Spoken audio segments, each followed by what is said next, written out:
Ezra की पुस्तक के अध्याय 6 और अध्याय 7 के बीच 58 साल बीत जाते हैं। इन 58 वर्षों के दौरान मंदिर के पूर्ण होने के आसपास की उत्तेजना, जैसा कि आप कल्पना कर सकते हैं, कम होने लगती है। लोग अब समृद्ध हो रहे हैं, वे अपनी भूमि की खेती कर रहे हैं, अपने घरों, अपने परिवारों का आनंद ले रहे हैं, लेकिन वे भगवान के साथ अपने संबंध में औसत दर्जे से संतुष्ट हो जाते हैं। पहले जरुब्बाबेल ने उन्हें मंदिर के पुनर्निर्माण में नेतृत्व किया था, और अब नहमयाह थोड़ी देर बाद आएंगे और शहर का पुनर्निर्माण करेंगे। लेकिन यहां किसी को आकर लोगों का पुनर्निर्माण करना होगा। उन्हें एक आध्यात्मिक पुनरुत्थान की आवश्यकता है। खैर, यहां अध्याय 7 में हम उस व्यक्ति से परिचित होते हैं जो उस पुनरुत्थान को प्रज्वलित करेगा। वह कोई और नहीं बल्कि इस पुस्तक के लेखक हैं। उनका नाम एजरा है। अध्याय 7 की शुरुआती आयतें हमें उनके बारे में कुछ जीवनी संबंधी जानकारी देती हैं। एजरा एक पुरोहित हैं। वह हारून के प्रत्यक्ष वंशज हैं, जो इस्राएल के पहले महायाजक थे। आयत 6 में भी उनका वर्णन किया गया है, मूसा की व्यवस्था में निपुण एक लेखक के रूप में। इससे हमें पता चलता है कि वह एक बाइबल विद्वान और शिक्षक थे। अब हमें नहीं पता कि एजरा का फारस में क्या आधिकारिक पद है, लेकिन फिलहाल वह अभी भी वही हैं। स्पष्ट रूप से उनके पास फारस के राजा आर्टाक्सर्क्सिस तक पहुंच थी। वास्तव में हमें आयत 6 के अंत में बताया गया है कि राजा ने उन्हें वह सब कुछ दिया जो उन्होंने मांगा। अब यह सुनने में आता है कि उनके राजा के साथ काफी अच्छा संबंध था, लेकिन राजा एजरा के प्रति इतना अनुकूल क्यों था? खैर, फिर से आयत 6 हमें बताती है उनके भगवान का हाथ उन पर था। वैसे ये एजरा के जीवन में एक चलती हुई थीम है। आप अध्याय 7 और 8 में इस तरह की बात 6 अलग अलग बार पढ़ेंगे। भगवान का अच्छा हाथ उनके जीवन और सेवा पर था। एजरा, और यह भगवान के हाथ से है कि एजरा अब कई निर्वासितों को यरूशलेम वापस ले जा रहे हैं। अब एजरा मुर्गे की तरह इधर उधर नहीं दौड़ रहे हैं, सारा श्रेय खुद ले रहे हैं। वास्तव में यहां पद 10 में बाइबल हमें बताती है कि एजरा ने अपने दिल में यह ठान लिया था कि वह प्रभु की व्यवस्था का अध्ययन करेंगे और उसे करेंगे और उसके नियमों और विधियों को इज़राइल में सिखाएंगे। मैं इस पद को लेना चाहता हूं और आपको प्रोत्साहित करना चाहता हूं, जैसे हम आज इस ज्ञान यात्रा पर हैं, कि जीवन और सेवा में एजरा के मॉडल का अनुसरण करें। एजरा ने अपने दिल को सीखने, पालन करने और जीने पर केंद्रित किया, और यहां तक कि दूसरों को भगवान के वचन की सच्चाई बताने पर भी। अब अध्याय 7 और 8 का शेष भाग कुछ विवरण भरे हैं कि एजरा की यरूशलेम वापसी कैसे हुई और इसमें क्या क्या शामिल था।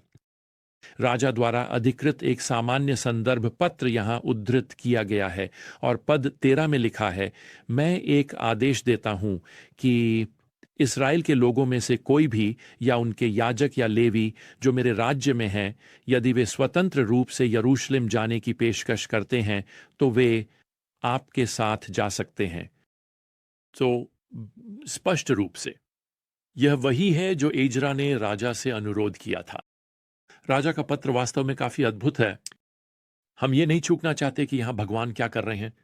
वास्तव में पद 14 में राजा आर्टाक्सर्क्स एजरा को यह पता लगाने के लिए अधिकृत करते हैं कि क्या यहूदा के लोग भगवान के कानून के अनुसार जीवन जी रहे हैं, अर्थात बाइबल की पहली 5 पुस्तकें। एजरा को यहां चांदी और सोना अपने साथ ले जाने और मंदिर के काम के लिए जो कुछ भी चाहिए उसे खरीदने की अनुमति है। यह पद 15 से 17 में है। लेकिन फिर यहां पद 18 में राजा मूल रूप से एजरा से कहते हैं कि उसे जो कुछ भी खरीदता है उसके लिए कोई रसीद रखने की आवश्यकता नहीं है। वह कहते हैं, जो कुछ भी तुम्हें और तुम्हारे भाइयों को चांदी और सोने के शेष के साथ करना अच्छा लगे, तुम अपने भगवान की इच्छा के अनुसार कर सकते हो। यह अद्भुत है। विश्वास, वह एजरा पर भरोसा कर रहा है कि वह इस सारी धनराशि के साथ सही होकर काम करेगा। लेकिन राजा यही नहीं रुकता।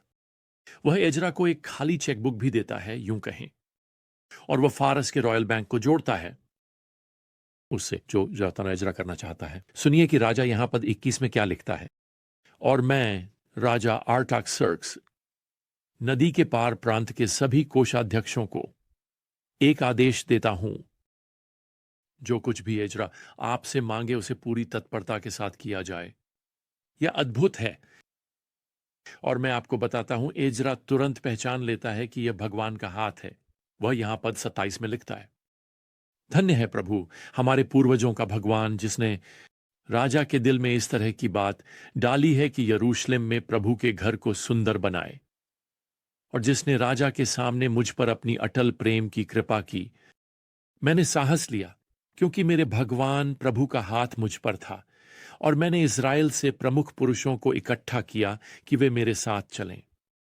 अब यहां अध्याय 8 उन लोगों की सूची के साथ शुरू होता है जो एजरा के साथ यरूशलेम लौटने की तैयारी कर रहे हैं। दुर्भाग्यवश यह बहुत समय नहीं लगेगा जब एजरा को पता चलेगा कि सूची में कोई लेवी नहीं है। अब लेवी राष्ट्र के नवीनीकरण की कुंजी हैं, क्योंकि वे लोगों को भगवान का वचन सिखाने में मदद करेंगे। खैर, एक बार फिर हमें यहां पद 18 में बताया गया है कि भगवान का अच्छा हाथ एजरा को कई लेवियों को अपने साथ शामिल करने की अनुमति देता है। अब यरूशलेम की यात्रा पर निकलने से पहले एजरा उपवास और प्रार्थना के समय का आह्वान करते हैं, और विशेष रूप से वे यात्रा की सुरक्षा के लिए प्रार्थना करने जा रहे हैं। याद रखें, वे मूल रूप से मंदिर में उपयोग के लिए सोने और चांदी से भरी एक ट्रेन ले जा रहे हैं। पद 22 में यहां एजरा को सुने, मुझे राजा से हमारे रास्ते में दुश्मन से बचाने के लिए सैनिकों और घुड़सवारों की टुकड़ी मांगने में शर्म आ रही थी, क्योंकि हमने राजा से कहा था, हमारे भगवान का हाथ उन सभी के लिए अच्छा है जो उसे खोजते हैं, और उसकी क्रोध की शक्ति उन सभी के खिलाफ है जो उसे त्यागते हैं। दूसरे शब्दों में, चूंकि एजरा ने पहले ही भगवान की शक्ति की घोषणा कर दी है कि वे उनकी रक्षा करेंगे, वह राजा से सैनिकों की मांग नहीं करना चाहते थे ताकि वे अपने रास्ते में उनकी रक्षा कर सकें। उन्हें चिंता है कि इससे सवाल उठ सकता है, प्रभु की सत्यनिष्ठा, शक्ति। मैं आपको बताना चाहता हूं कि एजरा प्रभु की प्रतिष्ठा को लेकर अधिक चिंतित है अपनी खुद की जिंदगी से। अब मैं नहीं चाहता कि आप गलत समझें। इस यात्रा में सुरक्षा की आवश्यकता है, दिव्य सुरक्षा। उनके पास पुरुषों, महिलाओं, बच्चों का एक कारवां है, और यह सारा सोना और चांदी जो पद 26 और 27 में उल्लेखित है। आज की अर्थव्यवस्था में इसकी कीमत लाखों डॉलर होगी। एजरा और उनके साथ चलने वाले पुरुष, उनमें से किसी ने भी तलवारबाजी की कक्षा नहीं ली थी। वे सैनिक नहीं हैं। डाकू इस सारे खजाने पर हाथ डालने के लिए उत्सुक होंगे। खैर, इसके साथ ही अब यात्रा आखिरकार शुरू होती है, और इस पर एकमात्र टिप्पणी यहां दी गई है। पद 31 में जब एजरा गवाही देते हैं, हमारे परमेश्वर का हाथ हम पर था और उसने हमें दुश्मन के हाथ से और घातों से बचाया। खैर, 4 महीने की यात्रा के बाद वे सुरक्षित रूप से यरूशलेम पहुंचे। उन्होंने सारा सोना और चांदी और मंदिर के बर्तन सौंप दिए, और फिर उन्होंने मंदिर में धन्यवाद के बलिदान चढ़ाए। और मैं शर्त लगाता हूं कि वे वास्तव में आभारी थे। आप देखिए, एजरा और ये लोग स्पष्ट रूप से समझते थे कि अगर परमेश्वर का हाथ उन पर न होता तो वे कभी भी इसे पूरा नहीं कर पाते। और अब इस क्षण में वे जो कुछ भी करना चाहते हैं वह है परमेश्वर को धन्यवाद देना। मैं आपको प्रोत्साहित करना चाहता हूं कि एजरा के जीवन और सेवा में जो मॉडल हम यहां देखते हैं उसका अनुसरण करें। हम जो कुछ भी हैं, ये जो कुछ भी हम करते हैं, जो कुछ भी हम बनने की आशा रखते हैं, हमारे पास जो कुछ भी है वह सब कुछ परमेश्वर के अच्छे हाथ और हमारे जीवन पर उसकी कृपा का परिणाम है। तो चलिए आज ही से शुरू करते हैं परमेश्वर को धन्यवाद देते हुए। खैर, अगली बार तक प्रियजनों, प्रभु यीशु मसीह की कृपा और परमेश्वर का प्रेम और पवित्र आत्मा की संगति आप सभी के साथ हो। आमीन।